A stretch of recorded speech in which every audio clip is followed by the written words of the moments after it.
সাম্প্রতিক সময়ে ডাকসু ভিপি সাদিক কায়েম বলেছেন, আমরা বিজেপি ও তালেবানি কায়দায় দেশ চালাতে চাই না। আমরা এই বাংলাদেশকে বিজেপিও কায়দাও চালাতে চাই না, তালেবানিও কায়দাও আমরা চালাতে চাই না। সাদিক কায়েম, একটি সরল প্রশ্ন, বিজেপি আর তালিবান কি এক? একটির মূল হচ্ছে শিরক, আরেকটির মূল হচ্ছে তাওহীদ। শিরকের মডেল আপনার পছন্দ না, তাওহীদের মডেলও নয়। আপনার তাহলে কোন মডেল পছন্দ সাদিক কায়েম? আঙ্কেল স্যামের মডেল, যা বিশ্বব্যাপী লক্ষ লক্ষ মুসলিম হত্যার দায়ে দায়ী, যা ফিলিস্তিনের নিরীহ মুসলিমদের আশ্রয়হীন করতে আল আকসাকে জায়নিস্টদের হাতে তুলে দিতে বিলিয়ন্স অফ ডলার এইড পাঠায়, 1000 পাউন্ডের বোমা পাঠায়? বিজেপির কায়দায় দেশ হাসিনাই চালাতে পারেনি, আপনিও পারবেন না। সুতরাং আপনার চাওয়া না চাওয়া অবান্তর। বাকি থাকে আপনার কথিত তালেবানি কায়দা। আমরা স্পষ্টভাবে জানি না আপনি তালেবানি কায়দা বলতে ঠিক কি বুঝিয়েছেন, তবে আমরা জানি তালেবান ইসলামী শরিয়াহ অনুযায়ী তাদের দেশ পরিচালনা করতে চায়, চেষ্টা করে। এখন তালিবানি বলতে আপনি যদি বুঝিয়ে থাকেন ইসলামী শরিয়াহ অনুযায়ী দেশ চালাবেন না, সেটি তো আপনি বলতেই পারেন। আপনাদের বর্তমান অবস্থানের সাথে সেটি মানানসই। আর যদি আপনি তালিবানদের কোনো মানবিক দুর্বলতার দিকে ইঙ্গিত করে থাকেন, তবে সাদিক কায়েম আমাদের উত্তর দিন, আপনাদের মডেলের সত্যায়নে কোনো ওহী নাজিল হয়েছে কি? কোনো ফেরেশতা নেমে এসেছেন কি? তবে সাদিক কায়েম, কখন কি ঘটে যায় বলা তো যায় না।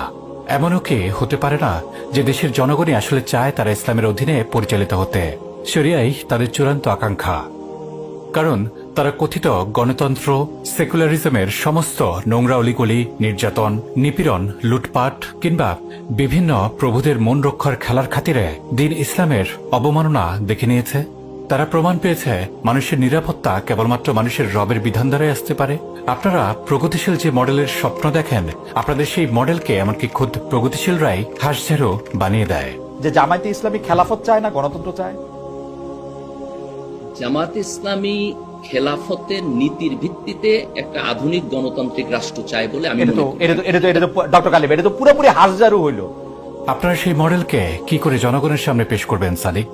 কিভাবে আশা করেন দিনকে ভালোবাসা কোটি কোটি জনতা আপনাদের হাঁসঝাড়ু মডেলের দেশ চালানো মেনে নিবে?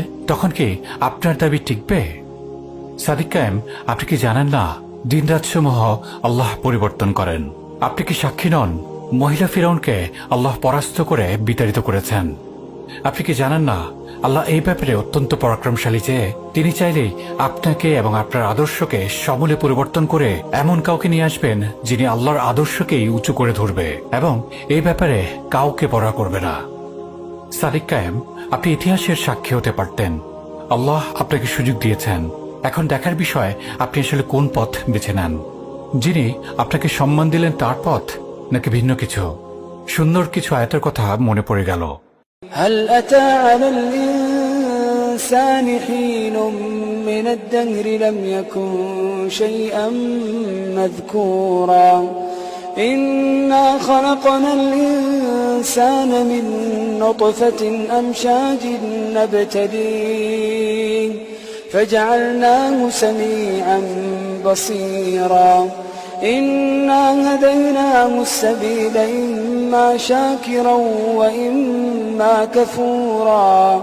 মানুষের উপর কি কালের এমন কোন ক্ষণ আসে রে যখন সে উল্লেখযোগ্য কিছুই ছিল না? আমি মানুষকে সৃষ্টি করেছি মিশ্র শুক্রবিন্দু থেকে। আমি তাকে পরীক্ষা করব, ফলে আমি তাকে বানিয়েছি শ্রবণ ও দৃষ্টিশক্তি সম্পন্ন। আমি তাকে পথ দেখিয়ে দিয়েছি। এরপর হয় সে কৃতজ্ঞ হবে, না হয় সে অকৃতজ্ঞ হবে। সূরা আদ-দাহর 1-3। সাদিক কায়েম, আজ থেকে 100 বছর আগে আপনি কোথায় ছিলেন? আজ থেকে 100 বছর পরে আপনি কোথায় থাকবেন? আপনি যে জমিনে দাঁড়িয়ে এই কথাগুলো বললেন, না সে জমিন আপনার অনুগত, না যে পায়ে ভর দিয়ে, যে মুখ দিয়ে আপনি এই কথাগুলো বললেন, মায়ের গর্ভে সেগুলো আপনি আকৃতি দিয়েছিলেন। কিছুদিন আগ পর্যন্ত আপনারা নিজেদের গোপন রাখতেন। জমিন ছিল আপনাদের জন্য সংকীর্ণ। এরপরে আল্লাহ আপনাদের জন্য জমিনকে প্রশস্ত করে দিয়েছেন। সাদিক কায়েম, এত এত স্থূল দুর্বলতা নিয়ে আপনি কিভাবে এমন কথা বলার দুঃসাহস দেখালেন?